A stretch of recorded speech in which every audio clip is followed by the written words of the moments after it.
আর নেই, আর দেখাবো না আজকের মতো, তাই ভিডিওটা অনেক বড় হয়ে যাবে। এইটা যে আমি কত বিক্রি করেছি জানেন? আমার যে পাইকারটা নেয় এইটার জন্য প্রত্যেক মানে একটা পাইকারি এখানে গন্ডগোলি বাঁধিয়ে দেয় আমার সঙ্গে। এ বলে আমারে দিবেন, ও বলে আমারে, কিন্তু একজনকেই দিই শুধু, আর কাউকে এটা দেওয়া হয় না। এটা আমি একটা আপুরেই দিই। এটা হচ্ছে পায়জামার কাপড়।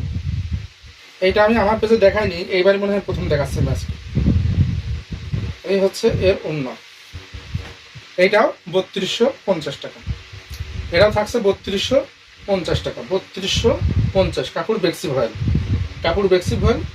আর রেশমি সুতার নকশি সেলাই, রেশমি সুতার নকশি সেলাই। সেলাইটা একটু দেখেন খালি। ড্রেস অনেকে অনেকে কেন হাতের কাজের ড্রেস যারা পরেন তারা অনেকে জানেন যে সেলাই কেমন হয়, কিন্তু এই সেলাইটা হাতে নেওয়ার পরে আপনি বুঝতে পারবেন যে এই সেলাইটা আসলে কত সুন্দর। আর অরিজিনাল আরঙের কর্মী দিয়ে এই কাজগুলো করা, অরিজিনাল আরঙের কর্মী দিয়ে এই কাজগুলো করা।